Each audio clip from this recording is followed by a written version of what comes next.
pessoal da TV fez a gravação e a primeira parte vai ser disponibilizada.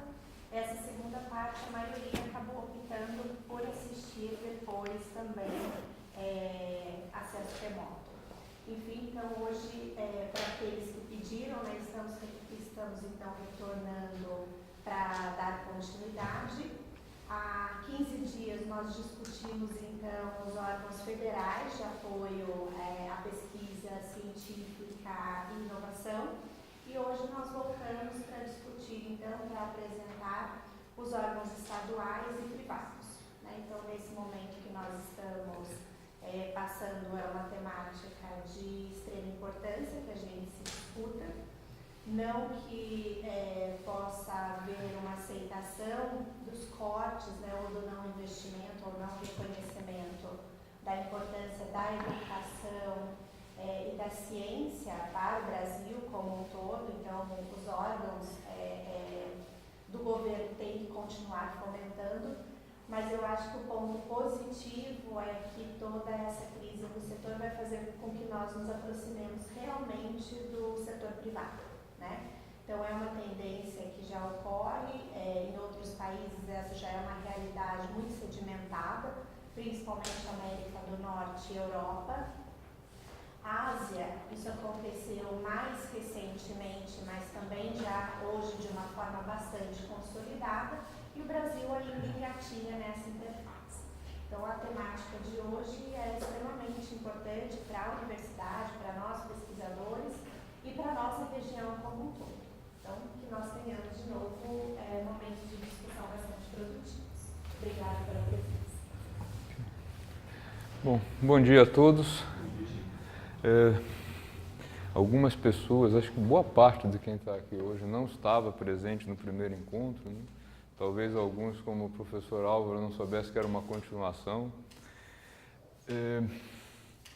A primeira parte da apresentação já deve ir para o ar na próxima semana. Nós já recebemos o vídeo para fazer a revisão e acredito que no início da próxima semana já esteja disponível. Tá? Bom, para quem não estava aí presente, rapidamente, o objetivo é mostrar para vocês todas as fontes de fomento que estão disponíveis e vigentes hoje no Brasil, seja para pesquisa, para inovação ou para o empreendedorismo. Tá? Isso é um dos trabalhos, uma das atividades do nosso núcleo de propriedade intelectual que funciona aqui na Pró-Reitoria de Pesquisa e Pós-Graduação. Nós dividimos o fomento em duas categorias, o reembolsável e o não reembolsável. Nas universidades existe uma cultura muito grande de fazer opção sempre pelo não reembolsável, que é aquele fomento em que você não precisa devolver o dinheiro que foi investido, mas a realidade hoje é que existe uma quantidade muito grande de recursos na parte reembolsável, que é mais interessante no sentido de que o reembolsável significa forçar uma aproximação entre a universidade ou, de maneira geral, os institutos de ciência e tecnologia e o setor produtivo. Então, os governos, tanto estadual quanto federal, vêm batendo nessa tecla de que isso é importante e como isso vai ser feito por meio dos fundos reembolsáveis. Nós fizemos uma divisão entre órgãos de fomento do governo federal, estadual e os fundos privados. No primeiro evento, todos os federais foram abordados. O que a gente vai fazer hoje são os fundos que dependem do governo do estado de São Paulo e alguns dos fundos privados. Tá? Então, começando com os fundos estaduais, os três elementos mais importantes no estado de São Paulo são a FAPESP, o Desenvolve SP e o Banco do Povo Paulista para o empreendedor, microempreendedor, né, que não é muito nosso público. Começando pela FAPESP. A FAPESP oferece aí uma longa lista de auxílios à pesquisa. É muito comum que as pessoas pensem na FAPESP somente como o órgão que fornece a bolsa de mestrado e de doutorado e de iniciação científica, mas ela tem todas essas listas, toda essa longa lista de auxílios à pesquisa. Auxílio regular, projeto temático, pesquisador visitante, publicações, reparo de equipamentos. Tá? Muitas vezes você tem um equipamento que está funcionando, ele quebrou, é um reparo de até 15 mil reais, você pode pedir para a FAPESP fazer esse reparo.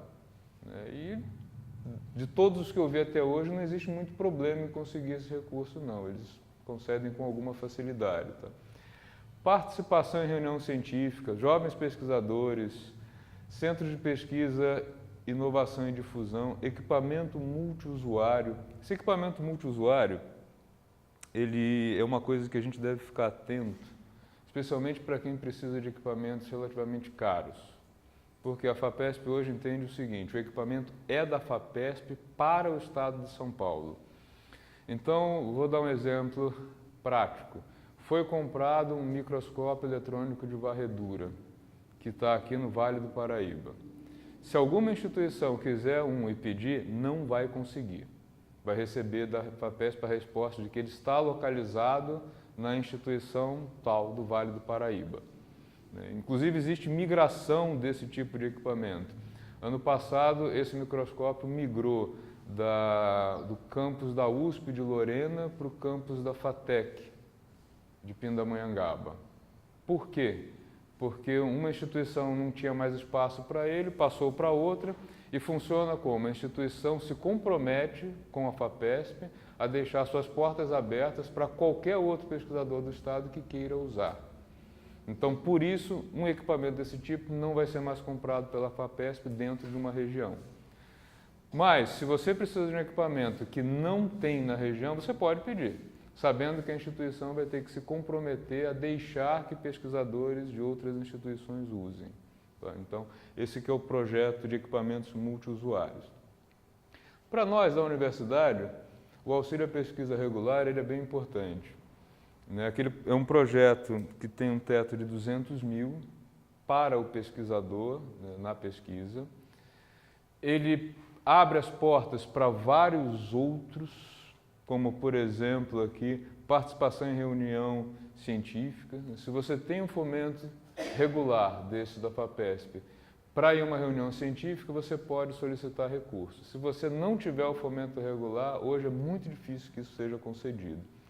Então, um fomento regular de até 200 mil, acho que é o grande canal, acho que só o Odonto possui na universidade, né? O fomento regular.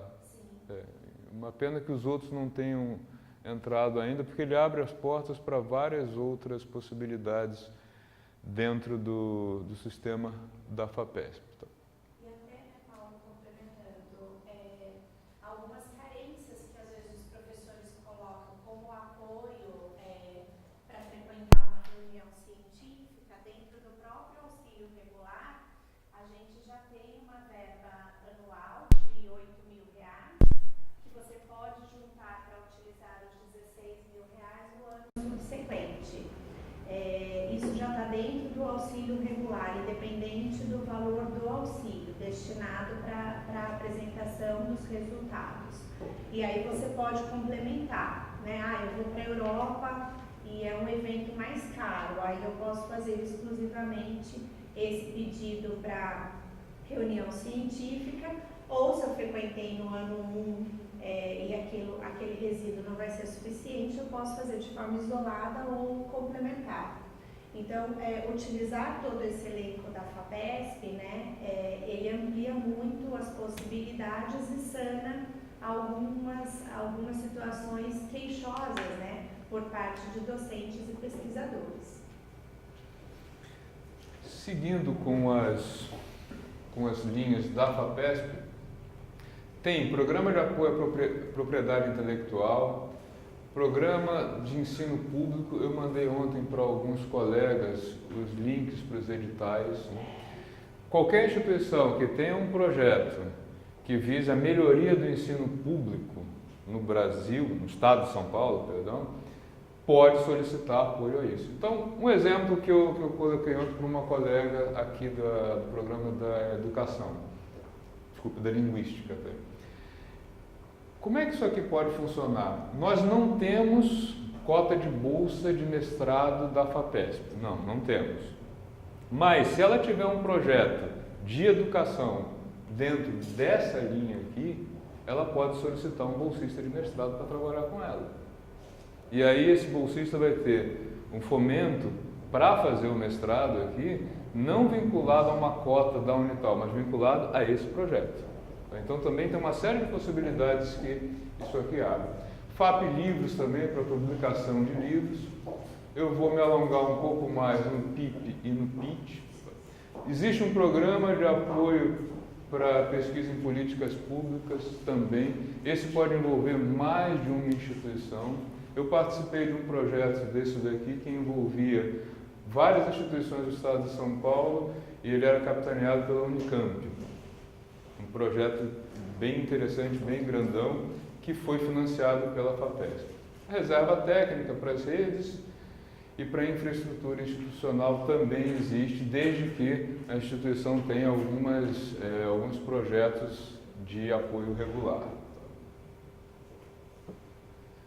Ainda, temas específicos: bioenergia, biodiversidade, pesquisas sobre o cérebro, e-science, mudanças climáticas, rede de biologia, tópicos de ciências avançadas. Quem trabalha em alguma dessas áreas tem aqui, não precisa nem no fomento regular. Você vai direto nesse programa que é específico da sua área e é bem mais fácil de conseguir fomento. Por quê? Se eu trabalho numa dessas áreas, por exemplo, na biodiversidade, e eu tentar o fomento regular, o que vai acontecer? Por que eu vou dividir o bolo do fomento regular com um cara que tem uma área específica para ele? Então, o indicado é sempre que você verifique, antes de mais nada, se aquilo no qual você trabalha tem um setor específico. Se não tiver, aí você vai para o geral. Tá? Mas se tiver, é sempre mais fácil ir dentro do bloco que foi dedicado aí para essa linha de pesquisa. Aqui ficou repetida, não. Aqui aparece também a parte de museus também, que é outro bem pouco explorado. Aqui no Vale do Paraíba, acho que nunca vi uma instituição que tenha esse apoio da FAPESP. Ele existe.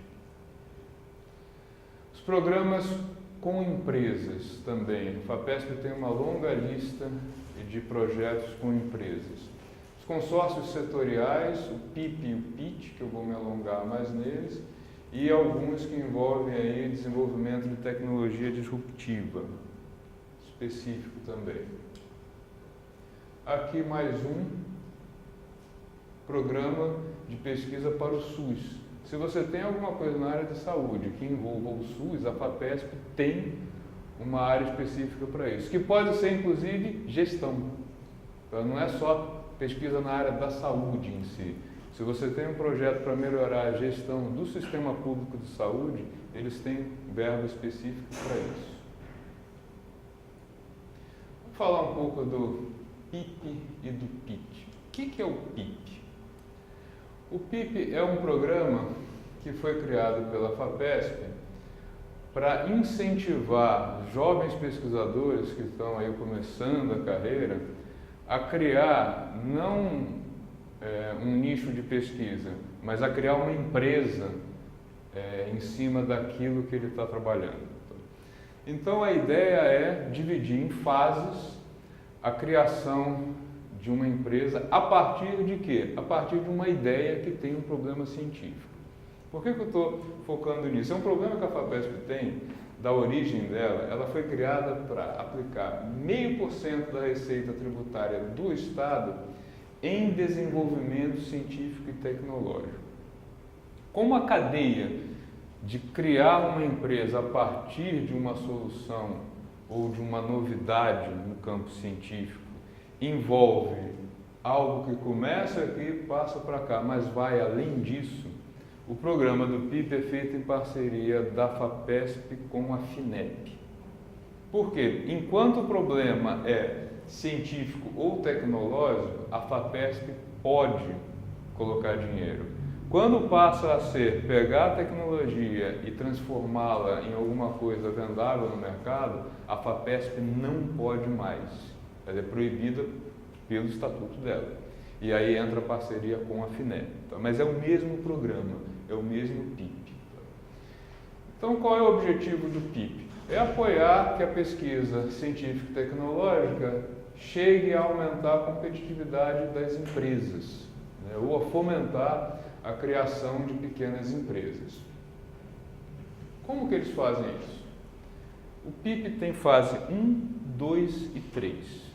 A fase 1 é aquela em que não leva em conta a titulação do pesquisador. Por isso abre uma porta que é o cara que acabou de terminar a graduação e está começando o mestrado.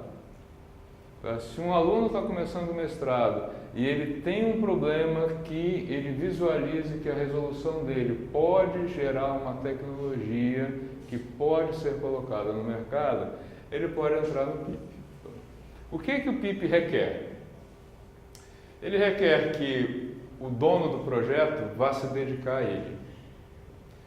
Se eu submetesse um projeto meu no PIP, eu seria recusado de cara, porque eles iriam olhar meu histórico, meu currículo e ver o seguinte: esse cara não vai largar o emprego dele na universidade para virar empresário. Ele está empregado, já está mais na segunda fase do meio da carreira em diante, ele não vai dar essa guinada.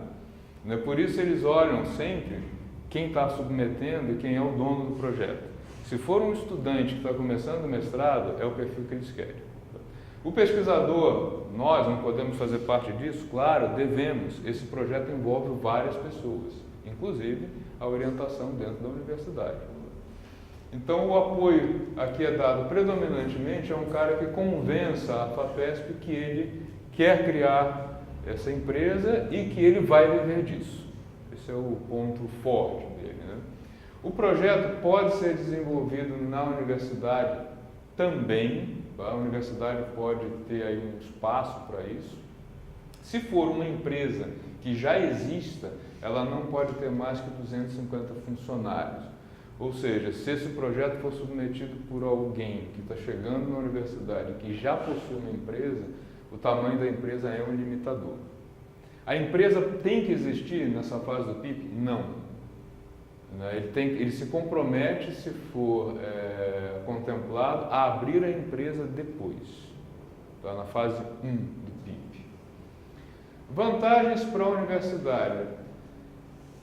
Além de ter um estudante com um projeto interessante, esse cara tem recursos para aportar dentro do projeto. E ele pode, inclusive, contratar o laboratório ou comprar equipamentos para alocar dentro da instituição. Esse aluno, esse estudante aí de pós-graduação, ele tem recursos próprios para injetar no projeto. Então ele pode contratar a instituição de ensino. O que ele precisa ter? Se a empresa já existir, não ter mais que 250 empregados. Se a empresa não existir, se comprometer a fazer a formalização da empresa, e ele precisa de pesquisadores que deem suporte a ele no desenvolvimento do projeto. Aí sim, pessoas mais experientes e com titulação, ou muita experiência no setor. Mas eles deixam claro que para o proponente a titulação acadêmica não é pré-requisito, mas para os demais participantes do projeto, sim. O que ele consegue? Fase 1, não reembolsável, quer dizer, não precisa devolver nada, só precisa prestar contas do que foi gasto.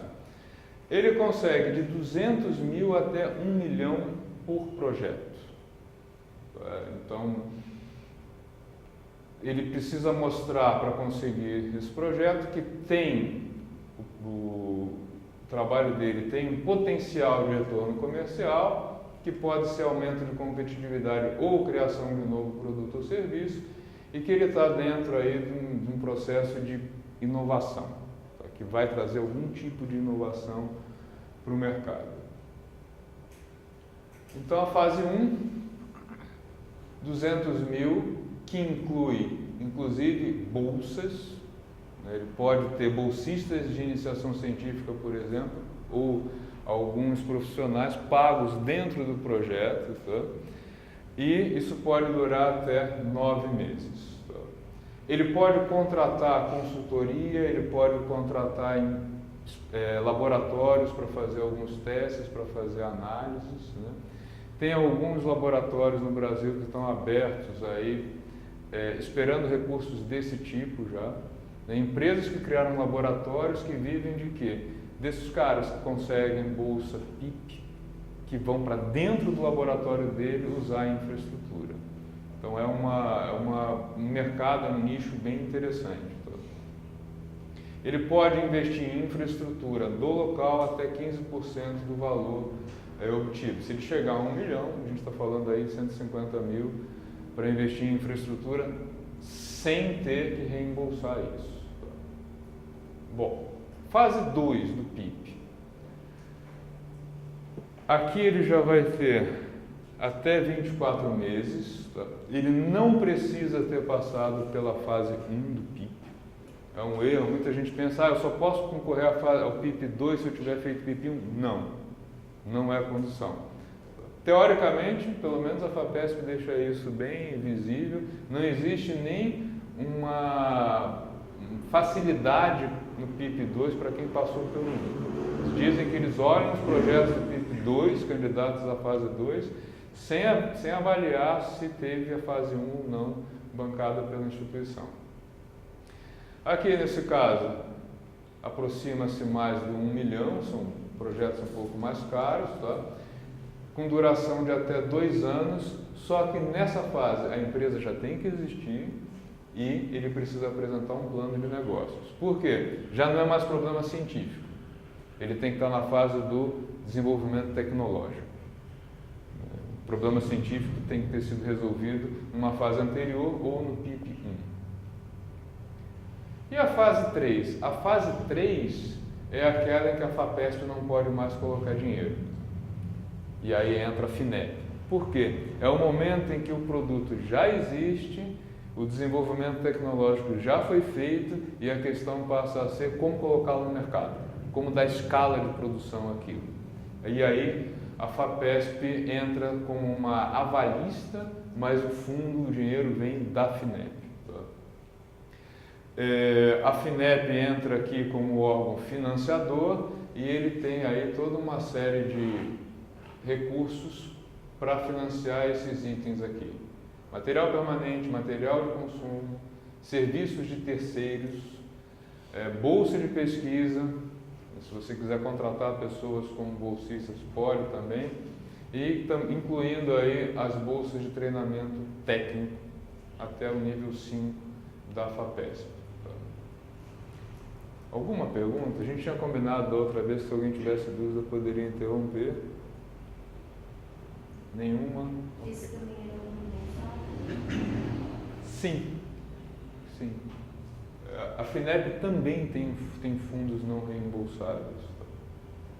É claro que eles esperam que a partir daqui você precise dos fundos reembolsáveis deles, que é o ganha-pão, digamos assim, de sustentação da FINEP.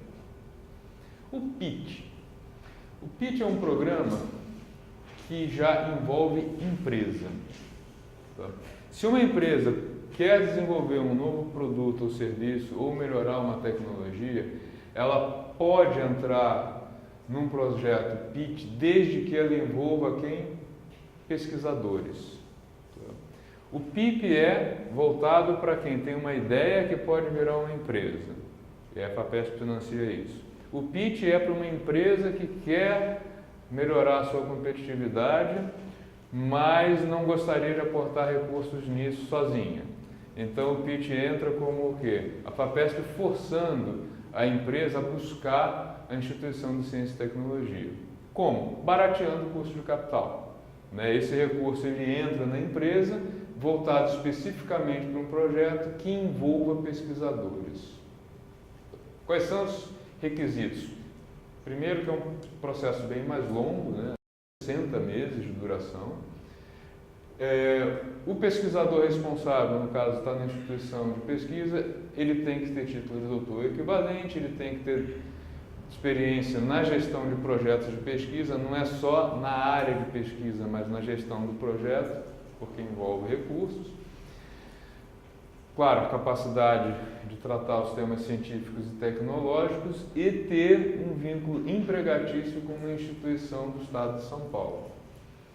Se não tiver esse... Por quê? O que a FAPESP quer num projeto desse tipo? Que a empresa tenha uma integração com uma instituição de pesquisa. Ela está forçando isso, porque eu acho uma iniciativa muito interessante. O que permite aqui? Material permanente, material de consumo, tanto no país quanto importado. No caso da importação, vale sempre a mesma regra, né? Tem que provar que não existe um similar nacional. Eles não gostam muito de liberar a importação. Serviço de terceiros, sim, inclusive fora do país. Se não tiver dentro do país uma empresa que forneça o serviço que você está precisando, tudo bem, pode ser fora do país. Só que aí dá um pouco mais de trabalho, que é provar que não tem nenhuma empresa dentro do Brasil capaz disso.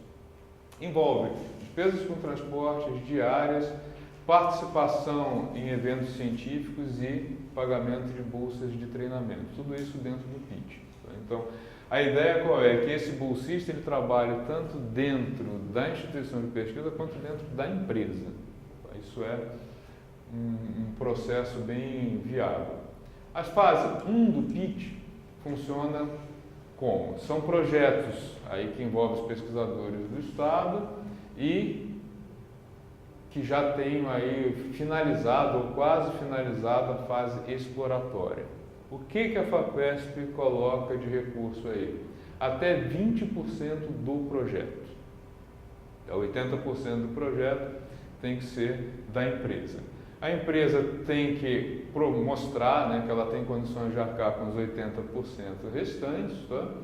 E se houver alguma necessidade de aporte adicional, ela vai ter que justificar. Aí não é muito fácil isso aqui.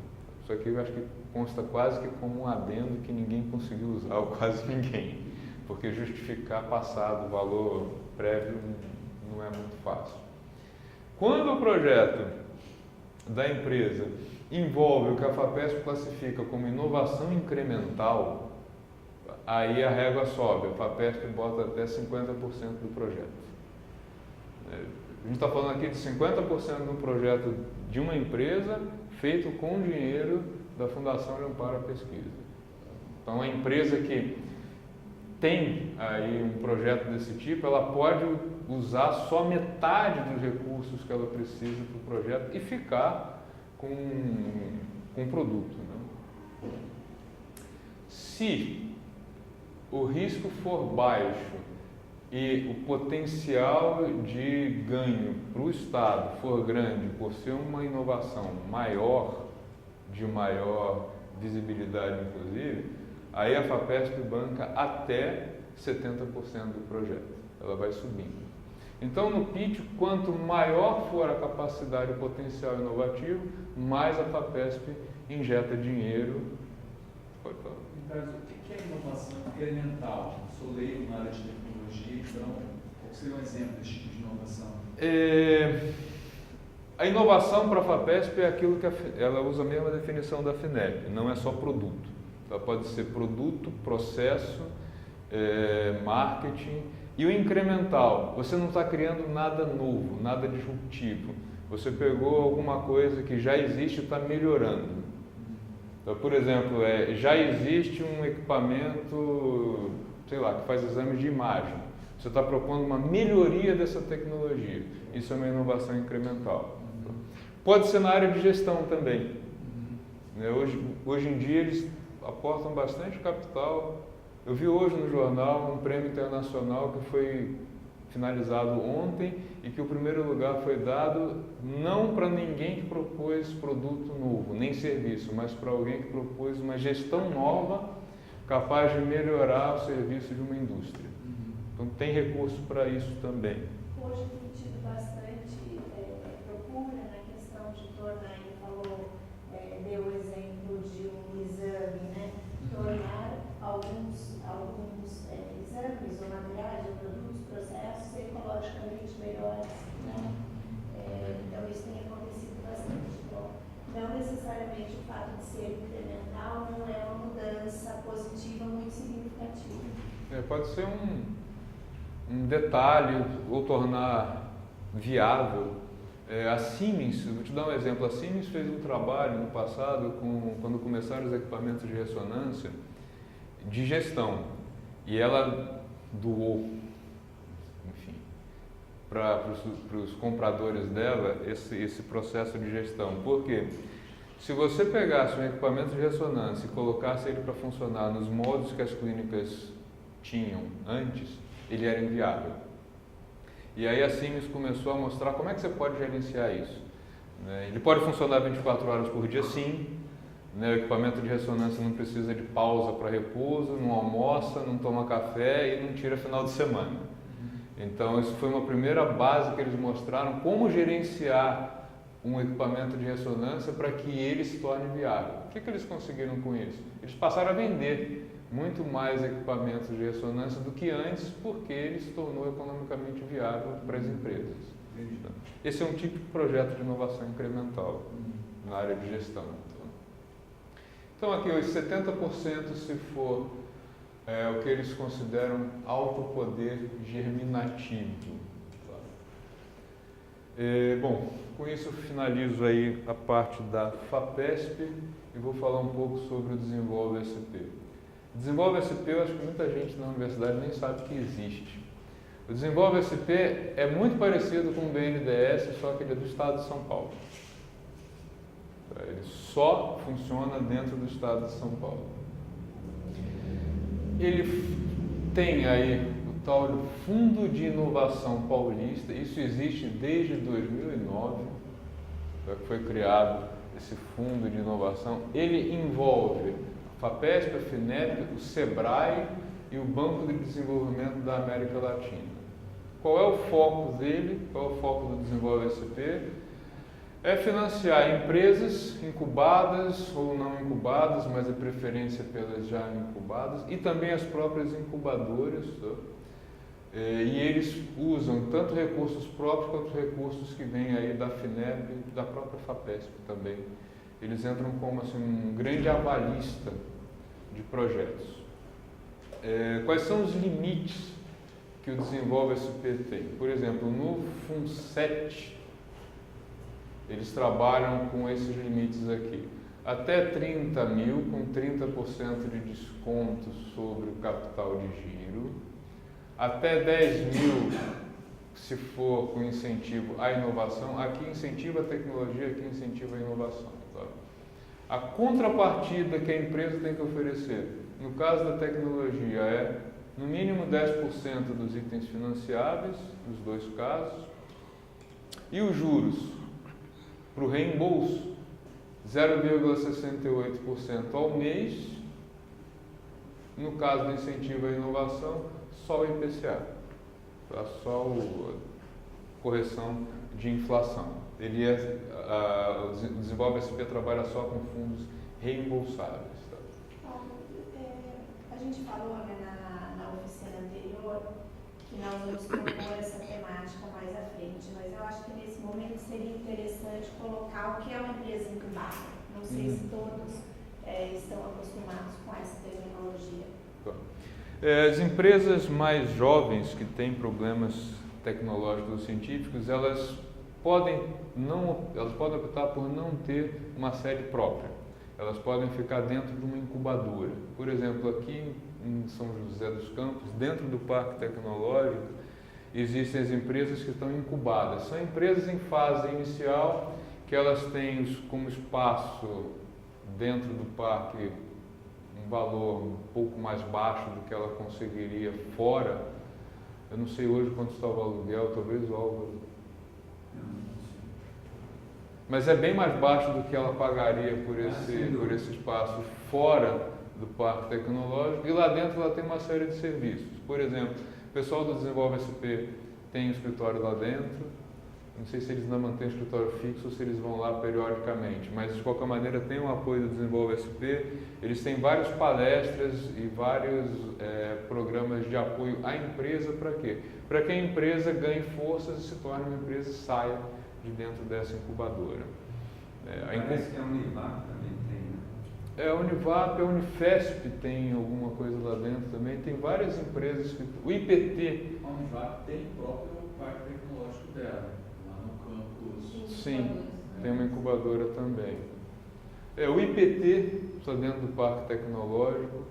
Então, imagine uma empresa do setor de tecnologia que testes e algumas outras coisas são muito caras. Dentro do próprio parque existe o IPT. O IPT tem, acho que a maior sala limpa da América Latina está dentro do Parque Tecnológico. Por quê? Eles prestam serviço para as empresas que estão incubadas lá dentro. Então, é uma maneira de criar um ecossistema empresarial mais fácil para que as empresas se desenvolvam lá. Essa é a ideia de uma incubadora. Era isso que você queria? Sim, eu não sabia se estava claro para todo mundo e como você falou que haveria um privilégio, né, ali desse tipo. Sim, também aquelas que estão dentro dos coworkings também, dos maiores. Existem alguns privados. O maior privado que eu conheci fica em São Carlos, que é o... Como é que é o nome? O Novo Lab.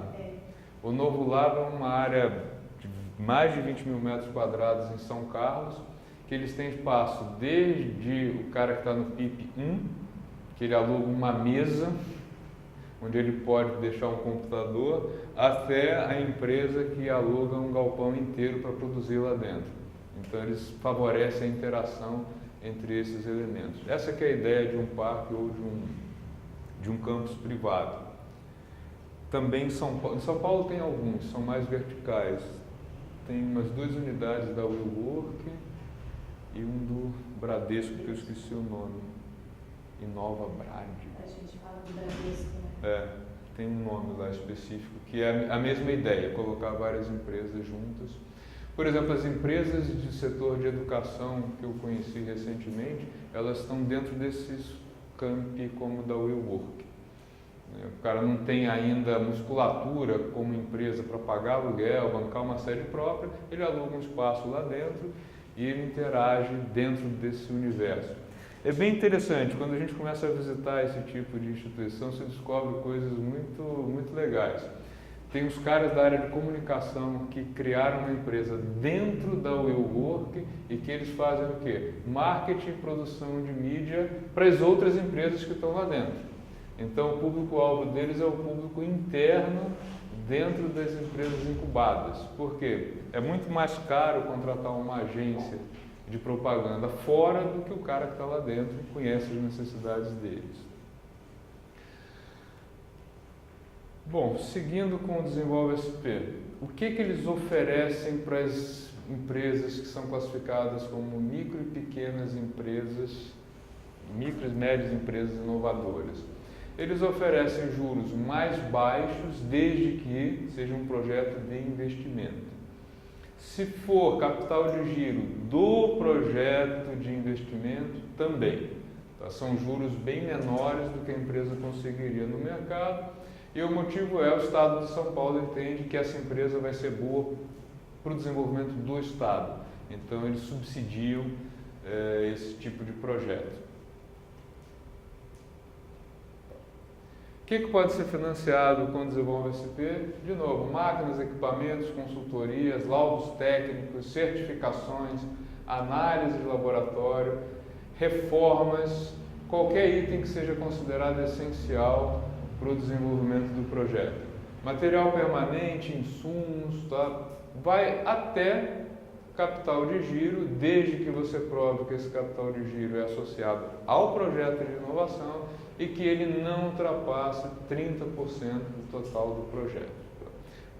Software, simuladores, tudo isso pode ser financiado aí dentro do escopo do Desenvolve SP. Qual é o benefício? Primeiro, uma taxa de juros muito mais amigável. Carência, de até 2 anos. Tá? Prazo para pagamento, 120 meses. Então, 24 meses sem pagar e depois 120 meses para devolver o recurso. Para quem trabalha com o setor empresarial, isso é muito interessante. Desenvolve SP olha com muito bons olhos se dentro desse projeto tiver envolvido o quê? Uma ICT. No caso da FAPESP, que eu mostrei antes, é obrigatório. No caso do Desenvolve SP, não é. Mas quem conhece a planilha de avaliação do Desenvolve SP tem um peso muito grande se no projeto estiver envolvido uma ICT. Então, também é uma maneira de aproximar as empresas com o setor, com as instituições de ciência e tecnologia. Banco do Povo Paulista. Isso daqui é muito mais para aquele aluno que chega aqui na Unital, que tem uma ideia empreendedora, mas em escala menor. Digamos, alguém que não consegue nem ir para a FAPESP, nem ir para o Desenvolve SP, ele tem um projeto mais modesto de recursos, existe esse Banco do Povo Paulista. O Banco do Povo Paulista, ele foi criado para, historicamente, ele foi criado para convencer o empreendedor, microempreendedor informal a se formalizar, a criar a empresa e passar a pagar impostos. Como que eles resolveram fazer isso? Atraindo com um dinheiro mais barato. Se o cara não tem uma empresa e ele tem que investir do próprio bolso, fica mais difícil. Se ele assinar o termo de compromisso de que vai formalizar a empresa, ele consegue um recurso bem mais amigável com esse Banco do Povo. Aqui em Taubaté existe uma unidade dele, eles atendem as pessoas, pode ser pessoa jurídica ou pode ser alguém que queira formalizar a empresa, né? Não é ainda uma pessoa, uma PJ, mas uma pessoa física, e ele funciona aí como um agente de crédito. Quantas pessoas eles já atenderam aí? Mais de 460 mil, é um número bem razoável. Já emprestaram mais de 2 bilhões e a taxa de juros deles é muito, muito amigável, 0,35%. Então, bem espalhados, né? 563 municípios. Acho que quase todo município tem um posto de atendimento desse banco. Aqui tem, em Taubaté tem, em Ubatuba tem, no litoral quase todo tem. Aonde é? Taubaté, alguém sabe? Na Rodoviária Velha. Taubaté. Rodoviária Velha. Isso. É bem Em cima, bem popular mesmo. Tá? O que eles oferecem? No primeiro crédito até 3 mil, tá? No segundo até 4 mil e a partir disso 5 mil. É crescente a ideia, né? O que eles financiam? Capital de giro, investimento fixo ou um misto aí das duas coisas. Se o empreendedor for formal, já existia a empresa, mesmo que seja uma MEI, tá? Ou se for um produtor rural com CNPJ, sobe um pouco mais, chegando até 20 mil. Tá? Também 24 meses e pode financiar capital de giro mais o investimento fixo.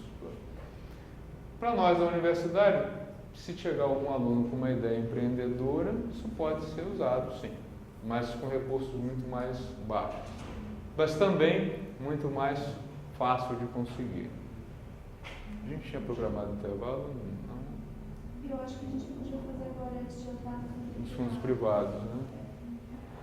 Ok, vamos fazer um breve intervalo, depois a gente volta com os fundos privados.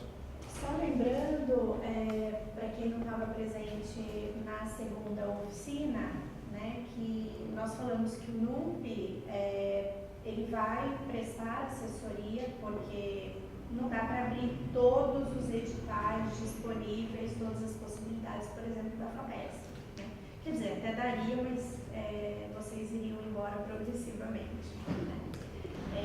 Então a gente vai prestar essa assessoria, né? Quem quiser, depois a gente agenda um horário, senta, começa a discutir os projetos, e a nossa ideia é, depois dessa oficina, a gente fazer um workshop, então trabalhar em pequenos grupos de acordo com temática, então educação, ou na área de inovação, empreendedorismo, enfim, a gente trabalhar em grupos para que a gente comece realmente a manusear, navegar na página, absorver, interpretar os formulários, toda a documentação, o que a gente precisa, o que não precisa. Ele coloca quais são os itens financiáveis ou não no edital. Esse é um erro muito básico, né? Eu peço aquilo que não pode ser financiado por Então, a análise do enquadramento da instituição, do pesquisador, da linha de pesquisa. Então, existe um edital melhor, né, do que o auxílio regular FAPESP, por exemplo, para uma determinada demanda? Sim. Então, tudo isso depois a gente pretende fazer um workshop para a gente colocar, pelo menos, a prática inicial. Né? Então, vamos fazer um intervalo. Interessante isso, viu?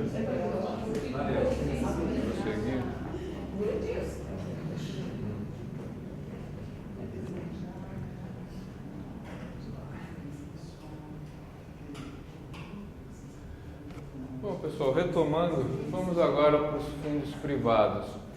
Existem, sim, fundos privados de investimento em inovação no Brasil.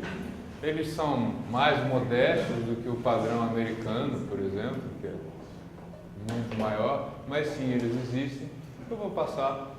Como o setor de fundos privados é muito mais pulverizado, eu vou muito mais mostrar o que existe, porque se eu ficar entrando em cada um deles, a gente não sai daqui hoje. Tá? Então, vou mostrar primeiro os principais. Existe esse Fundo BR Startups. Qual é a ideia dele? É financiar empresas inovadoras, startups. O que é uma startup? A gente já falou sobre isso no primeiro encontro. Uma startup é uma empresa, já existe a empresa, que tem um alto potencial de aumento de faturamento e que ela está aí dos seus primeiros 3, no máximo 5 anos de funcionamento. Tá? Não dá para entrar com um pedido num fundo desses, olha, eu tenho essa empresa há 10 anos, ponto, acabou aí, ninguém vai mais ver o projeto, não é uma startup. Né? Se você tem uma empresa há 10 anos e ela não saiu do zero em faturamento, ela não é uma startup. Então, a ideia é assuntos estratégicos, o que eles buscam, né?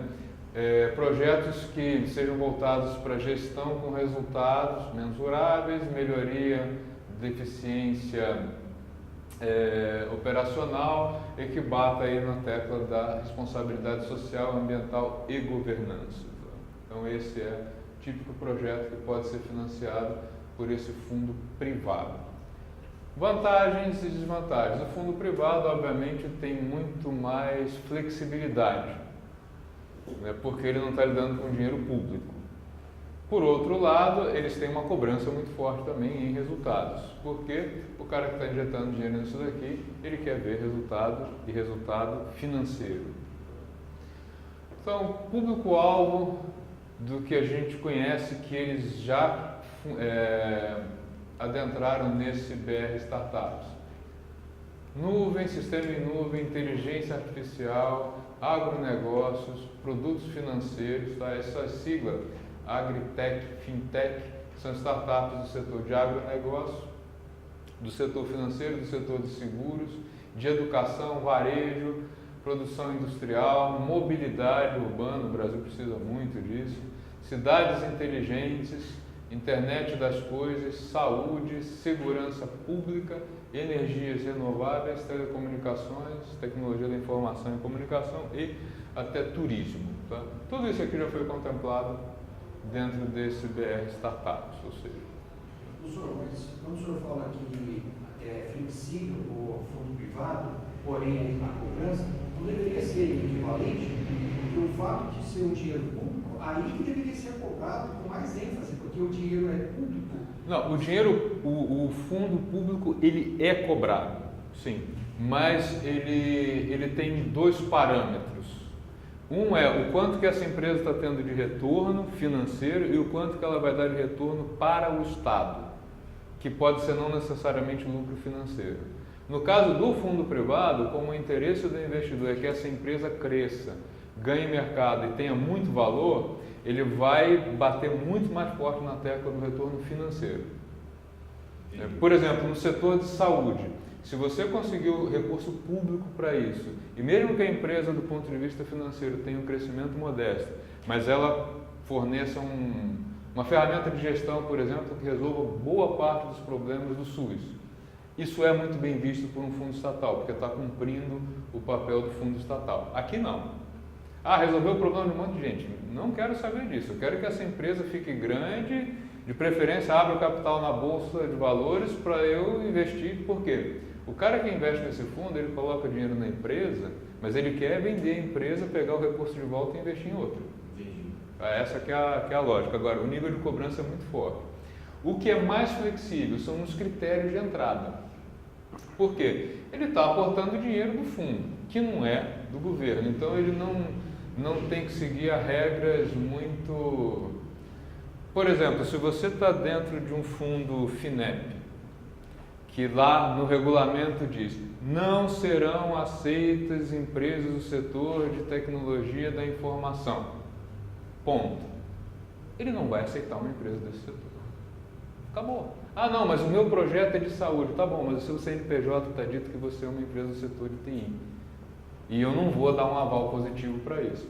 Dentro de um fundo privado, como eles não têm que prestar contas ao setor público, eles podem, então vamos conversar com o pessoal do fundo, vamos abrir uma exceção para essa empresa, se todo mundo concordar na reunião dos cotistas do fundo, ok, vamos dar um aval para essa empresa. Então tem essa mobilidade, tá?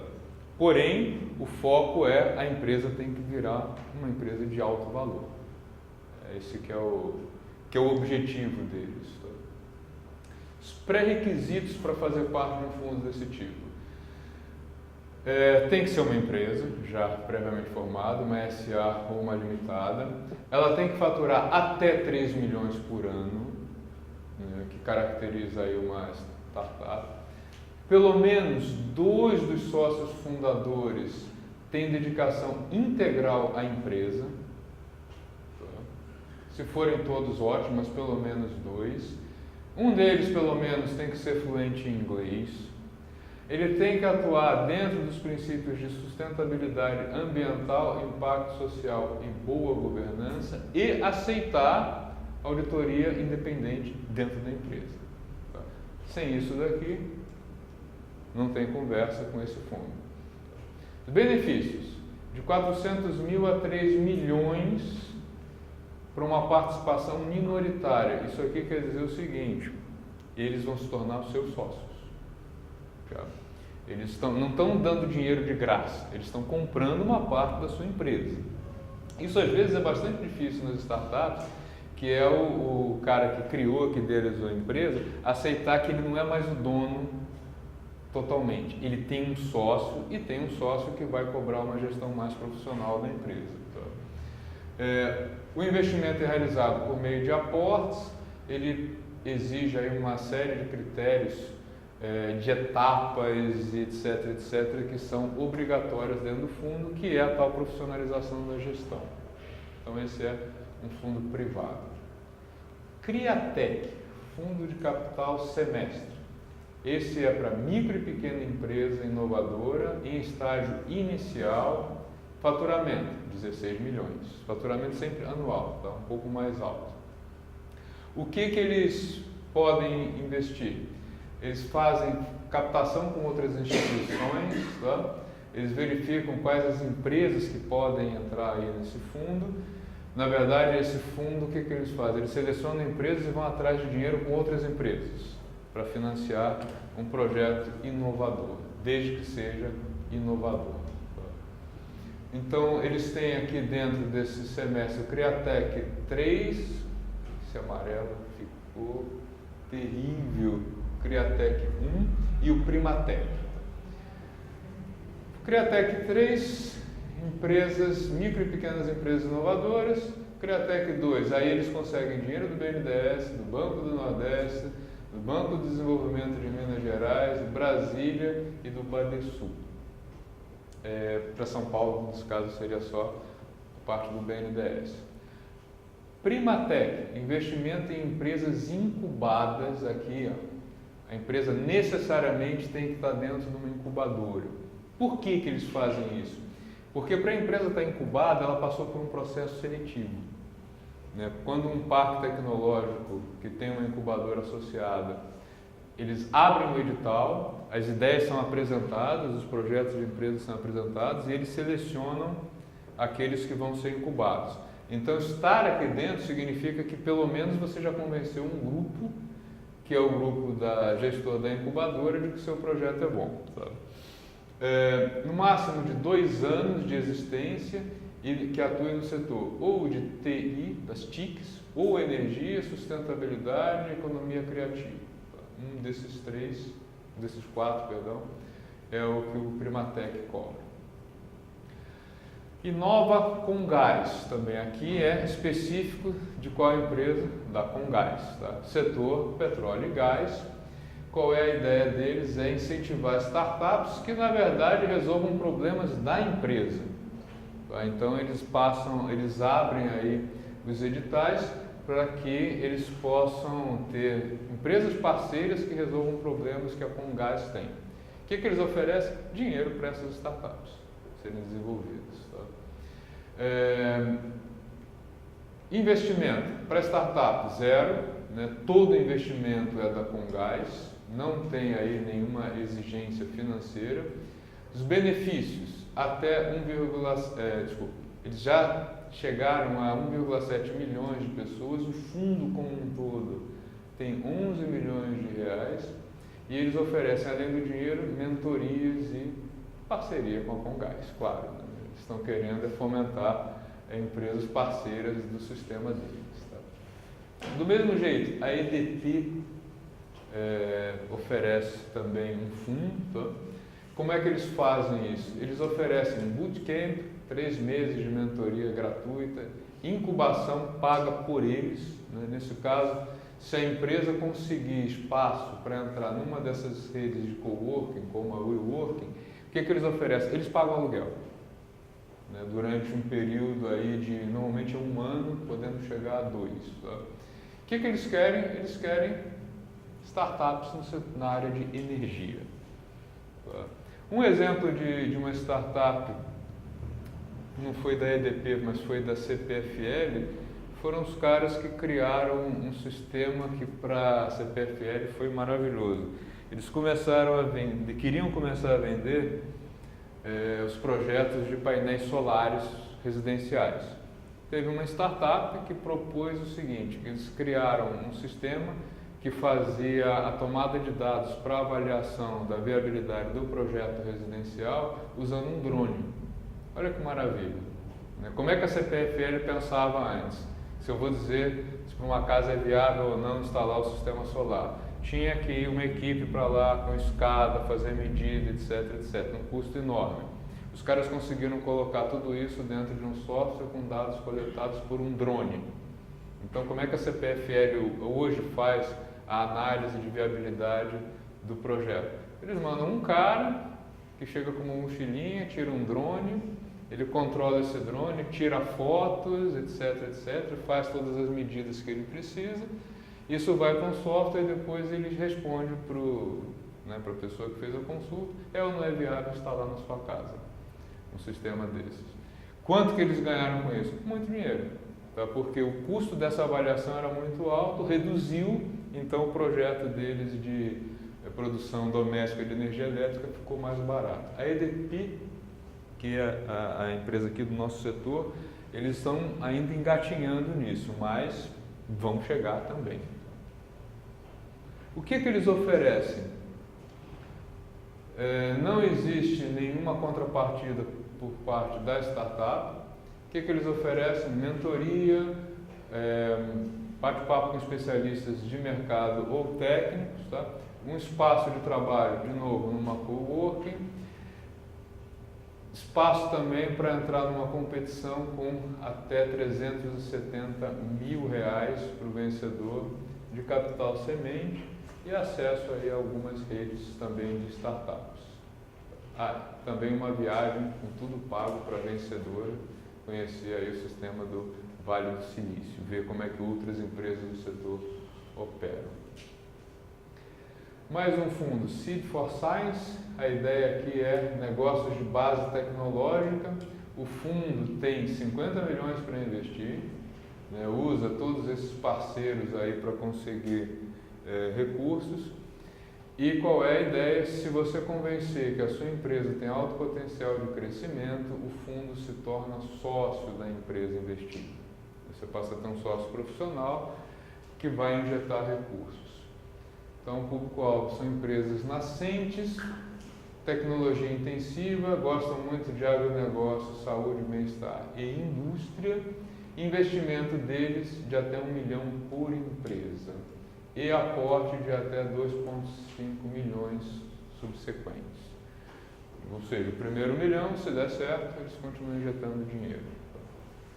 Todos os benefícios, capital, apoio à gestão, enfim, tudo aquilo que uma empresa precisa para crescer, esse fundo fornece. Fundo Paulista de Inovação, envolve Sebrae, FAPESP, CAPES, etc. O fundo aqui tem patrimônio de 105 milhões, é o quanto que ele pode injetar em empresas. Os setores são muito parecidos, agropecuária, tecnologia e saúde, novos materiais, nanotecnologia, TIC. Empresas devem ter sede no estado de São Paulo e faturamento de até 18 milhões por ano. Dentro disso, você pode conseguir recursos desse SP. Ticket médio deles de 2 a 6 milhões, a regra um pouco mais alto, tá? A empresa, o fundo pode entrar com até 45% do valor da empresa. Os benefícios são mais ou menos os mesmos sempre, né? Tem um sócio profissional que vai exigir uma gestão mais técnica. Programas de aceleração, também isso existe. O que é a aceleração? A empresa já existe, ela precisa crescer mais rápido, né? Realmente, o nome é programa de aceleração, vem de tornar a startup rentável mais rapidamente. Tá? A ideia desse programa de aceleração é conexão da academia com as empresas. Existem todos esses aqui no estado de São Paulo. Aqui a empresa já tem que existir, ela só precisa de uma força, né, para se tornar maior. E temos aqui inclusive o fundo da Iunos, que é um fundo bem interessante. Esses slides vão ficar disponíveis para vocês, eu vou mais mostrar todos eles para que vocês vejam o que cada um deles pode oferecer. Tá? O ACE, que é para empreendedor de alto impacto, eles já aceleraram mais de 130 empresas. Tá? O que esses caras querem, como todos os outros? Que a sua empresa cresça, fique muito valorizada e ele possa vender a parte que ele injetou e entrar em outro fundo. É sempre isso que eles estão querendo. Artemisa, também, essa daqui é sem fins lucrativos, o objetivo deles é negócios de impacto social, então é bem específico, eles oferecem essencialmente rede de mentores. Berrini Ventures, é uma aceleradora do setor de saúde, também, patrocinado por laboratórios. Ele não investe nas startups, mas oferece a rede e a rede de anjos. O que seria isso? Eles têm contatos com vários investidores do setor, eles organizam rodadas onde a sua empresa vai se apresentar e tentar conseguir aporte ou sociedade com um desses caras. Baita, uma aceleradora de base tecnológica que já aí acelerou 18 startups. Tá? Esses podem colocar dinheiro até 80 mil e a rede de mentores dele também é bem ampla. Também, o que eles precisam fazer? Fazer uma inscrição e ir até lá e convencê-los de que a sua empresa está dentro dos critérios deles. Estação Artemisa é um espaço na Avenida Paulista. O que eles oferecem? Espaço. Claro. Se você convencê-los de que a sua empresa é inovadora e está dentro dos critérios colocados lá no fundo, ok, você pode operar lá dentro. Eclos, combinação de metodologias inovadoras, projetos e negócios com foco em gestão, projetos, negócios, marketing e tecnologia.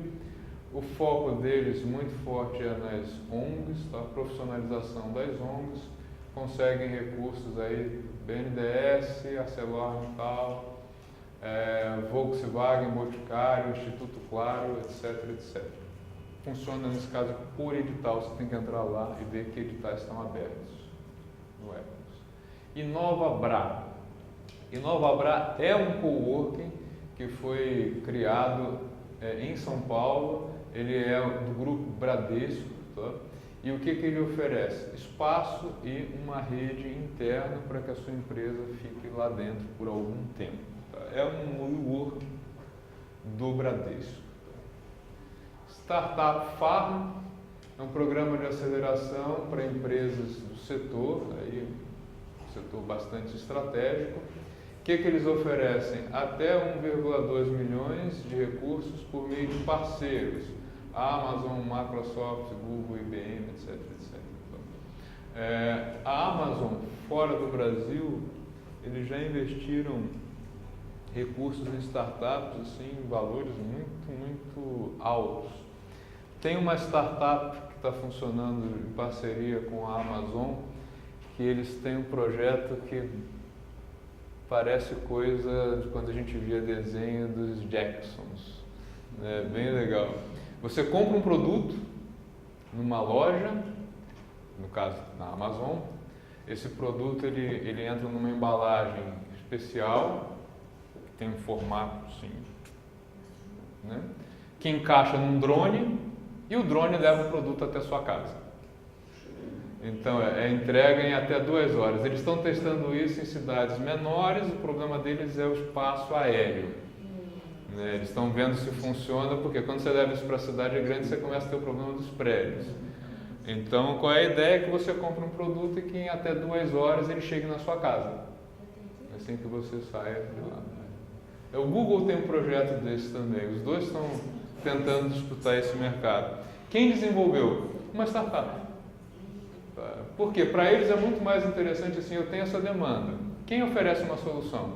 Ao invés deles injetarem dinheiro, contratarem pessoal para desenvolver internamente, eles financiam vários, aquela que conseguir primeiro, opa, essa é minha parceira. Cesar Labs, voltado para startups com tecnologia avançada, ele já investiu em 50 startups, investimento de 75 a 100 mil, também responsável pela aceleração de empresas. Entrem aqui e vejam quais são os critérios que eles estão exigindo. É de Pernambuco também? Cesar Labs? Você sabe que eu não lembro mais? Desculpa.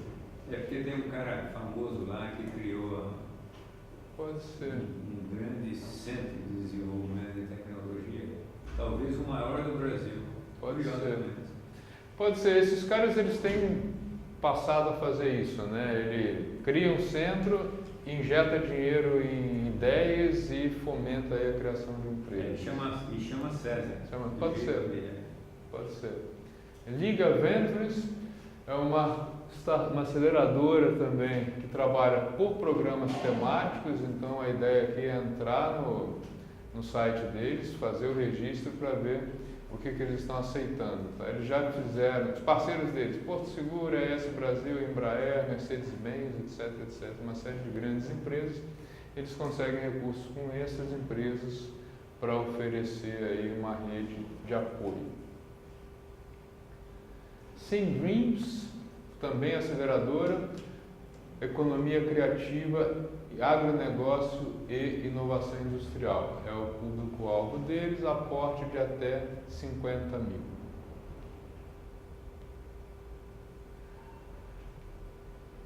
Essa Wire aqui, a ideia é conectar a Telefônica com startups. Tá? Então, é uma empresa, é uma aceleradora um pouco mais específica. O que eles já financiaram? 80 empresas do setor financeiro, saúde, internet das coisas, gestão empresarial, educação, tem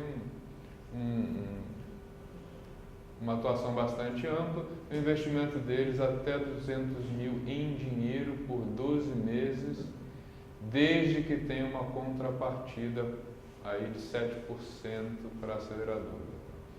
Mentoria dessas grandes empresas, tá? Inscrição direta nesse link. Oxigênio, soluções aplicáveis aos desafios de quem bota dinheiro na aceleradora. Porto Seguro, tá? Com suporte plug and play. Então, o que essa empresa está buscando? soluções para os problemas deles. Você tem que entrar no site e ver se aquilo que você tem de ideia soluciona alguma das demandas dessa empresa. Y, Combinator, pioneiros na aceleração de startups. Aqui eles aportam até 150 mil por ciclo também, funciona como uma aceleradora, critérios, entrem lá. Francamente, eu já vi vários desses, chega um momento que você começa a confundir, porque são tantos. Se eu não me engano, a Y é do setor financeiro, mais especificamente. Yunus Corporate. Yunus, não sei se todos já ouviram falar dele. É um microcrédito, né? É o microcrédito, é o indiano que ganhou o prêmio Nobel fundando um banco. O objetivo dele qual é? Problemas sociais. Tá? Então, ele criou um banco para financiar pessoas que tenham dificuldades e que queiram criar empresas. Tipo de coisa que ele já financiou: criação de ateliê de costura, criação de pequenas lanchonetes, tá? Qualquer coisa que você mostre assim, olha, eu vivo muito mal e eu tenho uma ideia que pode gerar renda para a população aqui dessa região. Então, o que ele quer? Que você mostre que tem uma demanda social, que você é sério, que você tem um plano de negócios e que você vai cumprir esse plano de negócios. Ele aporta recursos e também oferece mentoria profissional para quem conseguir ser aceito. Inscrições abertas aí, fluxo contínuo. Então, se você tiver algum projeto que responda a um problema social e urgente, é um bom caminho para conseguir recursos. Tudo bem? O que é um investidor anjo? E as empresas que promovem o investimento anjo. O anjo é o cara que tem dinheiro e que quer se tornar sócio de uma empresa.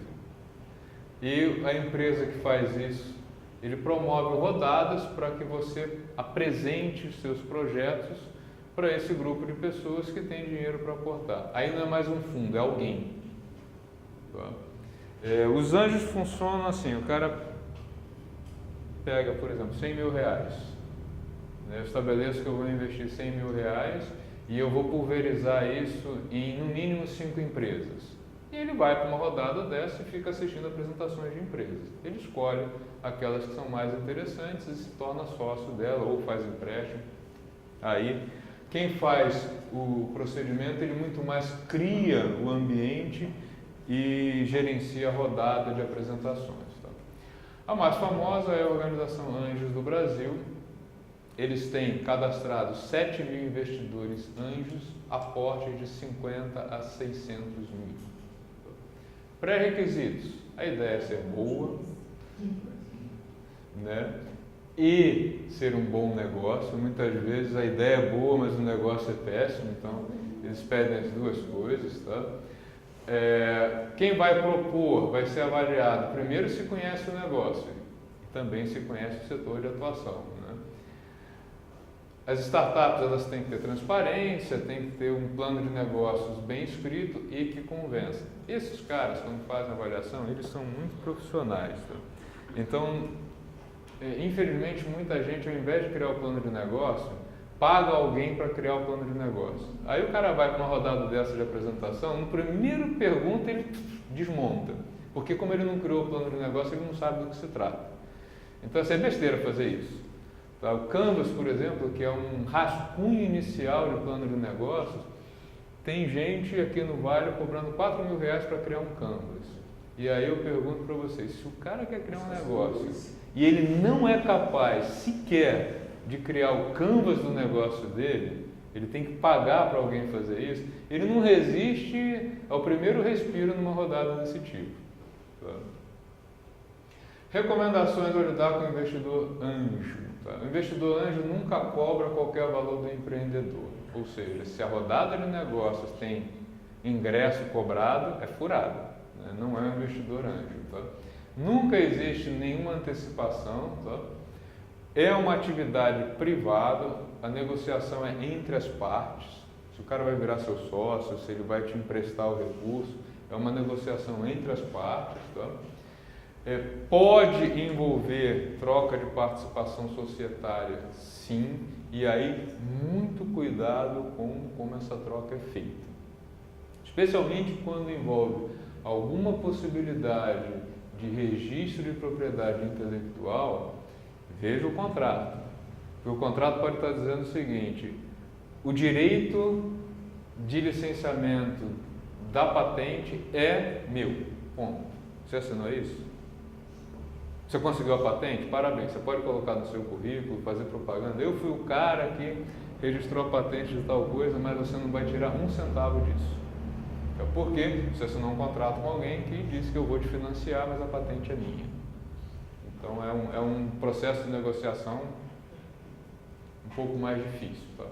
As mais famosas organizações do setor, Anjos do Brasil é a primeira, o InovaBrá tem também essas rodadas e o Instituto Endeavor também oferece rodadas deste tipo. Tá? Outra fonte de fomento, a Lei do Bem. A Lei do Bem envolve empresas e pesquisa científica e a empresa ganha o que com isso? Desconta impostos. Então, ao invés de pagar alguns impostos, a empresa pode usar a Lei do Bem e dizer que ela está financiando projetos.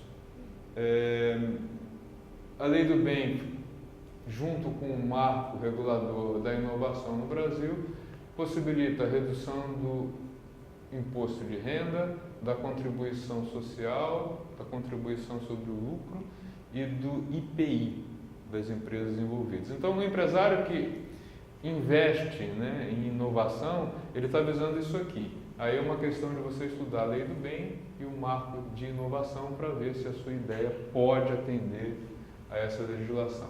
O que pode ser obtido? Os incentivos fiscais, redução do IPI em até 50%, redução a zero do imposto de renda, depreciação integral dos bens, amortização integral dos bens, também a Receita abre essa possibilidade desde que você consiga enquadrar o projeto na Lei do Bem. Se for de inovação tecnológica, maiores benefícios ainda. Só para finalizar, as plataformas de crowdfunding. Alguém já ouviu falar disso? É também uma possibilidade bem interessante. As mais famosas que estão operando no Brasil: Bicharia, Benfeitoria, Catarse, Garupa, Juntos, Quicante, Vaquinha. O que é isso aqui? Isso é uma coisa, um mundo bem internet, né? Você entra numa dessas empresas, num desses sites, e faz uma oferta. Por exemplo, eu já vi um cara que ele queria fabricar uns brinquedinhos. Ele tinha o projeto, tinha toda a ideia, mas ele não tinha grana para comprar a impressora 3D para fazer aquilo. O que ele ofereceu? Os bichinhos. Então, você comprava antecipadamente os bichinhos por um preço mais barato que o de mercado.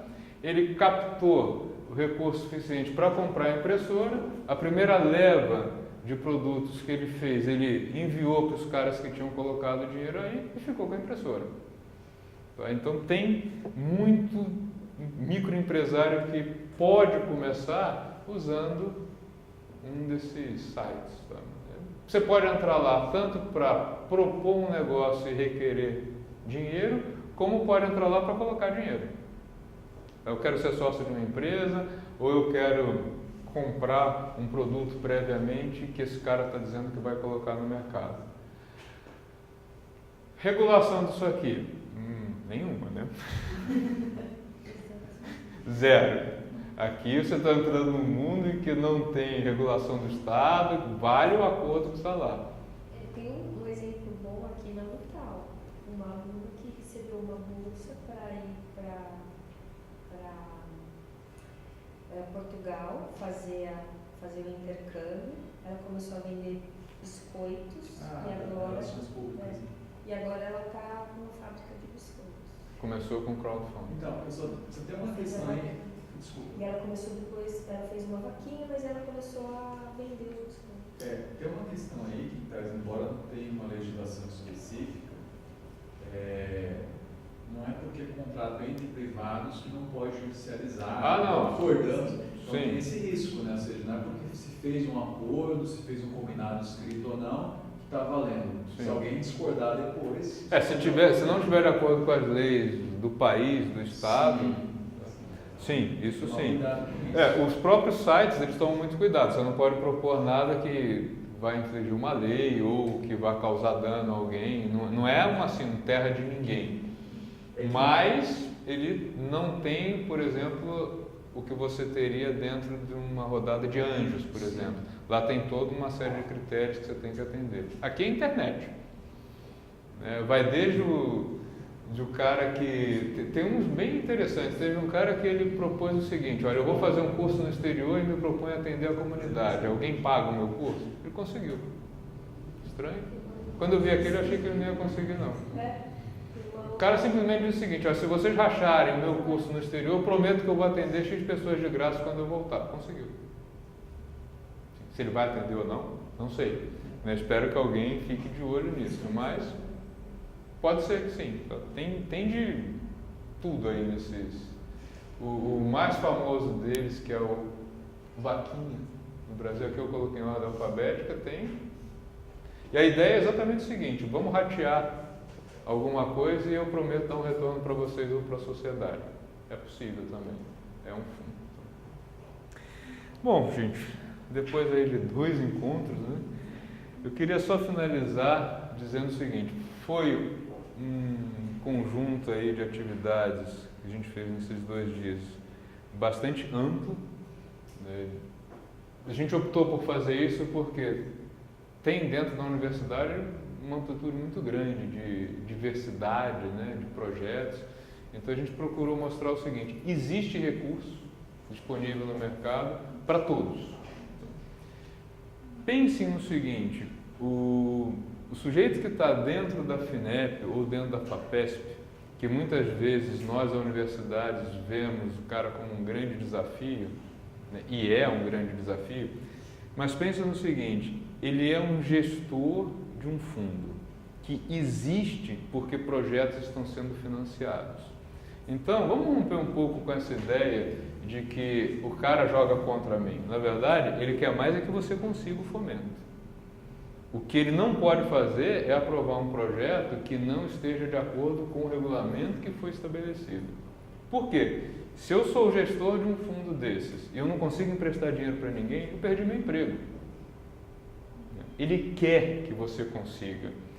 Você pode entrar em contato com a FAPESP, com a FINEP, com o CNPq pedindo orientação? Sim. E eles normalmente vão ser muito mais atenciosos do que a gente imagina. Por quê? Ele quer sim que você consiga. Ele não vai jogar contra você. Dentro da FINEP, a parte de recursos reembolsáveis, eu assisti uma palestra ano passado em que o discurso do cara era o seguinte: por favor, me ajudem a conseguir empresas que atendam a esses critérios. Por quê? O cara tinha um fundo bem grande, de alguns milhões de reais, e eles estavam correndo o risco de fechar esse fundo, que era um fundo para inovação, por falta de candidatos. Então, é um dinheiro barato para começar uma empresa a partir de uma ideia inovadora, e que muitas vezes o setor privado ignora isso, ou não quer esse relacionamento com a instituição de ensino, porque nos considera lentos, considera que vou bater lá no Unital, os caras vão demorar 2 anos para me responder. Então, um lado que a gente precisa aprender dentro da universidade é que nessa parceria com o setor privado, a gente precisa ser mais ágil. O tempo de resposta deles é muito mais rápido do que o tempo de resposta de enviar paper para ser publicado. Eu espero aí ter atendido a todos. Se faltou algum tipo de fomento, por favor digam, porque a gente inclui na próxima edição aí do projeto. E nós aqui na PRPPG no NUP estamos abertos às necessidades de vocês. Quem tiver alguma ideia, algum projeto que queira discutir um pouco qual a melhor maneira ou o melhor edital, como fazer, marque com a gente atende vocês para ajudá-los a desenvolver o projeto. Muito obrigado. Obrigado.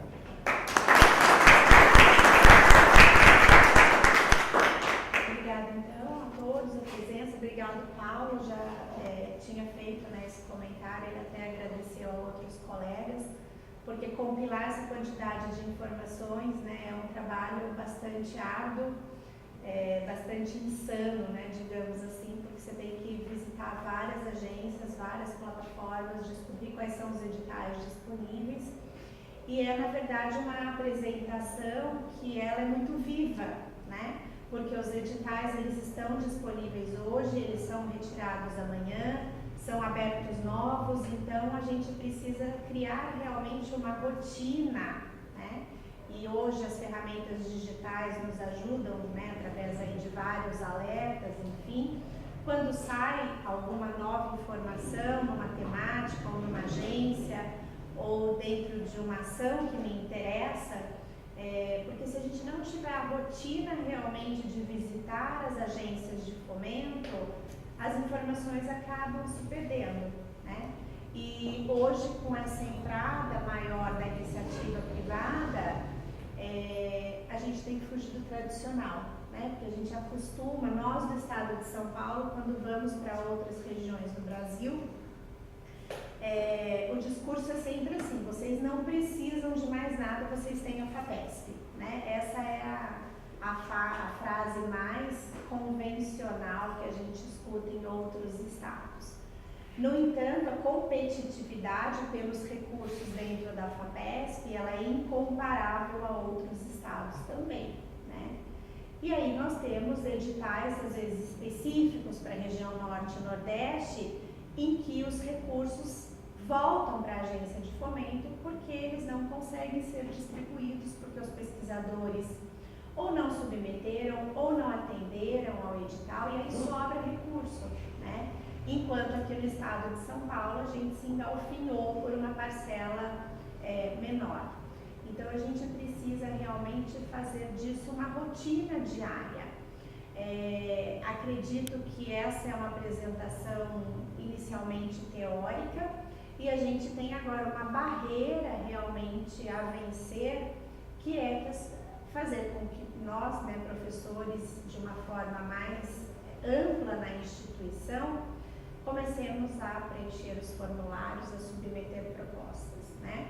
Propostas não, de repente, muito inusitadas, um valor em termos de recurso mais modesto, mas a gente precisa fazer parte do jogo, né? E aí a gente começa a entender o funcionamento da agência de fomento, o papel de um assessor ad hoc de uma agência de fomento, que muitas vezes realmente vem no sentido de contribuir e melhorar o seu projeto, né?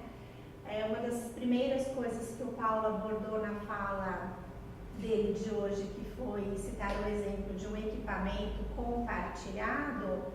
A maioria das agências federais e estaduais, quando você adquire um equipamento, eles perguntam: existem outras pessoas ou instituições que poderão se beneficiar da aquisição de um determinado equipamento?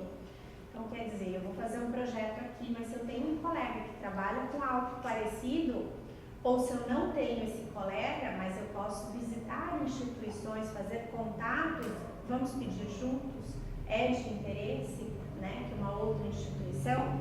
Aqui, por exemplo, a gente vem discutindo uma impressora 3D, né? Quem poderia se beneficiar, quais departamentos, enfim, para a gente adquirir esse equipamento. Vamos mapear, então, isso. Então, acho que esse é um segundo passo, ou o primeiro passo, né, para que isso que nós vimos na teoria se torne prática. Então, vocês, agradeço imensamente esse período que nós passamos aqui em conjunto, nessas 2 manhãs, porque abre realmente uma série de novas perspectivas e oportunidades. Então, desejo a todos um bom trabalho e, Paulo, mais uma vez, obrigado. Obrigado também ao pessoal da TV.